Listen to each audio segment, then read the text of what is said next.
జిల్లా చుంచుపల్లి మండలం విద్యానగర్ కాలనీలోని రోడ్ నెంబర్ 12 ప్రజలు వరద ముప్పుకు గురై తీవ్ర అవస్థలు పడుతున్నారు. చిన్నపాటి వర్షం వస్తే చాలు ఆ కాలనీ చెరువును తలపిస్తోంది. వర్షం కారణంగా విష సర్పాలు, పురుగులు తమ ఇళ్లలోకి ప్రవేశించడంతో అక్కడి ప్రజలంతా బిక్కుబిక్కుమంటూ జీవించాల్సిన పరిస్థితి నెలకొంది. సంబంధిత అధికారులు, ప్రజాప్రతినిధులు సరైన చర్యలు తీసుకోకపోవటం వల్లే ఈ పరిస్థితి ఏర్పడిందని స్థానికులు వాపోతున్నారు. ఈ సందర్భంగా తెలంగాణ అర్బన్ డెవలప్మెంట్ ఫోరం జిల్లా కన్వీనర్ కొండపల్లి శ్రీధర్ అక్కడి పరిస్థితులను పరిశీలించారు. అనంతరం స్థానికులతో కలిసి విద్యానగర్ కాలనీ రోడ్ నెంబర్ 12 లో రహదారి, డ్రైనేజీ సౌకర్యాలు కల్పించి వరద ముప్పు నుంచి ప్రజలను కాపాడాలని కోరుతూ కొత్తగూడెం ఎండీఓ కార్యాలయంలో వినతి పత్రాన్ని సమర్పించారు. ఇప్పటికైనా ప్రభుత్వం స్పందించి ఈ సమస్యకు శాశ్వత పరిష్కారాన్ని చూపాలని ఆయన డిమాండ్ చేశారు. ఈ కార్యక్రమంలో CPM party Kothagudem town secretary Likki Balaraju, స్థానికులు అనిత, జిలానీ, సునీత, జగన్, కమల, మహమ్మదియా తదితరులు పాల్గొన్నారు. విద్యానగర్ పంచాయతీ రోడ్డు నెంబర్ 12కి సీసీ రోడ్లు, విద్యానగర్ పంచాయతీ రోడ్డు నెంబర్ 12కి సీసీ రోడ్లు, డ్రైనేజీలు, రోడ్లు డ్రైనేజీ నిర్మాణం, రోడ్లు డ్రైనేజీల నిర్మాణం, వరదల నుంచి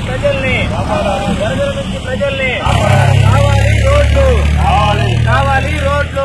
విద్యానగర్ కాలనీ రోడ్ నెంబర్ 12లో గత వారం రోజులు కురిసిన భారీ వర్షాల వలన ఈ రోడ్ నెంబర్ 12కి సంబంధించి మొత్తం ఇళ్లు పెద్ద ఎత్తున వరద ముందుకు గురైన పరిస్థితి. వరదలో ఇల్లు కూడా మునిగిపోయే పరిస్థితికి వచ్చింది. వీళ్ళు పాములతోటి, విష పురుగులతోటి గత వారం రోజులుగా ఇళ్లలో భయాందోళనతోటి గడుపుతున్న పరిస్థితి కనపడుతుంది. ఇటు విషయాన్ని ముందుగానే మన భద్రాద్రి కొత్తగూడెం జిల్లా కలెక్టర్ పట్టణ గారి దృష్టికి తీసుకుపోయినప్పటికీ ఇంతవరకు కూడా ఈ సమస్య పరిష్కారం కాకపోవడం అనేది చాలా విచారకరం. ఈ దాదాపు విజయనగరం ఈసారి వర్షం వచ్చినప్పుడు కూడా ఈ పరిస్థితి కనపడుతుంది. అందుకోసం ఇవాళ మేము తెలంగాణ అర్బన్ డెవలప్మెంట్ జిల్లా కమిటీ తరఫున పరిశీలించడం జరిగింది. ఇక్కడ ప్రజల విజ్ఞప్తి మేరకు ఇప్పుడు మనం ఇక్కడ పరిస్థితి చూస్తున్నాం. ఇవాళ ఈ రోజు ఎట్టుందంటే వర్షాలు ఉన్నప్పుడు ఎట్లుంటుంది ఏంటనే మనకు అర్థమైన పరిస్థితుంది. అందుకోసం వాళ్ళ టీయూడీఎఫ్ జిల్లా కన్వీనర్గా నేను జిల్లా కలెక్టర్ గారిని, ప్రభుత్వ అధికారులని, ప్రభుత్వాన్ని వాళ్ళని డిమాండ్ చేసేది తక్షణమే యుద్ధ ప్రాతిపదికన ఈ డ్రైనేజీ రోడ్లు నిర్మాణం చేయాలనేది. రేపు వరద ముంపు గనక ఇండ్లు గురై ప్రాణాపాయాలు కూడా జరిగే అవకాశం ఉంది. అట్లా ప్రాణాపాయాలని నివారించే విధిగా చర్యలు తీసుకోవాలని చెప్పేసి నేను ప్రభుత్వాన్ని, అధికారులని డిమాండ్ చేయడం జరుగుతుంది. రోడ్డు నెంబర్ 12 బైపాస్ నుంచి రోడ్డు నెంబర్ 12 రోడ్లో ఉన్నటువంటి ప్రజలు సరైనటువంటి రోడ్డు సౌకర్యం, డ్రైనేజీ సౌకర్యం లేక తీవ్రమైన ఇబ్బందులు పడుతున్నారు. నిన్న మొన్న కురిసినటువంటి పెద్ద భారీ వర్షాలకు రోడ్డు మొత్తం కూడా జలమయం అయిపోయి, అట్లాగే ప్రజల ఇళ్లలోకి కూడా నీళ్లు పోయి ఇంట్లోంచి బయటికి రానటువంటి దుస్థితి ఇవాళ విద్యానగర్ పంచాయతీ రోడ్డు నెంబర్ 12లో ఉన్నటువంటి ప్రజలకి ఉంది. ఇవాళ డ్రైనేజీ సిస్టమ్ సక్రమంగా లేకపోవడం వల్ల వర్షపు నీళ్లు ఎక్కడ పడితే అక్కడ రోడ్ల మీద నిల్వ ఉండటం వల్ల ఆ నీళ్లు ఇళ్లలోకి చేరి ప్రజలు ఇబ్బందులు పాలవుతున్నారు. గతంలో ఇక్కడ స్థానిక ప్రజలు కలెక్టర్ గారి దృష్టికి కూడా ఈ సమస్యను తీసుకెళ్లారు. రోడ్డు నిర్మాణం చేపట్టాలని చెప్పేసి కలెక్టర్ గారి దృష్టికి ప్రజలు తీసుకెళ్లినప్పటికీ కలెక్టర్ గారు కావచ్చు, స్థానికంగా ఉన్నటువంటి మండల అధికారులు కూడా ఎవరు పట్టించుకోకపోవడం వల్ల ఈ రోడ్డు నెంబర్ 12కు సంబంధించిన ప్రజలు తీవ్రంగా నిర్లక్ష్యానికి గురవుతా ఉన్నారు. అందుకని తక్షణమే అధికారులు, ప్రజాప్రతినిధులు స్పందించి బైపాస్ల నుంచి రోడ్డు నెంబర్ 12లో ఉన్నటువంటి ఆ ఏరియాకి సీసీ రోడ్ నిర్మించాలి.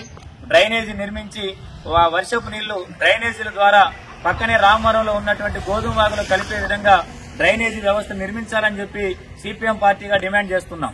వర్షం వల్ల చాలా ఇబ్బంది అవుతుంది సార్. మాకు ఇంట్లో కూడా ఉండడానికి చాలా ఇబ్బంది అయితే, డ్రైనేజ్ వాటర్ పోవట్లేదు, నడవడానికి ఇంట్లో నుంచి బయటికి రాలేని పరిస్థితి.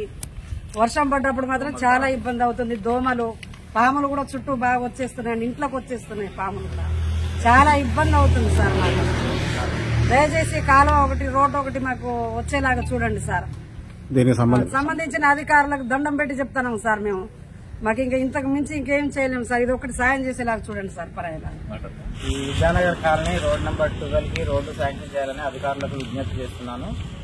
కావున ఇక్కడ ఈ నిన్న మొన్న కురిసిన భారీ వర్షాల కారణంగా మాకు రాకపోకలకు కూడా ఇబ్బంది జరిగింది. ప్లస్ దానివల్ల పాములు గానీ లోపలికి ఇళ్లలోకి నీరు చేరుకోవడం, నడవలేకపోవడం, దానివల్ల మాకు ఇతర రకాల అనారోగ్య కార్యక్రమాలు కూడా వస్తున్నాయి. కాబట్టి అధికారులకి, పంచాయతీ వాళ్ళకి ఈ రోడ్డుకి సంబంధించి తొందరగా తక్షణంగా చర్యలు చేపట్టాలని కోరుకుంటున్నాం.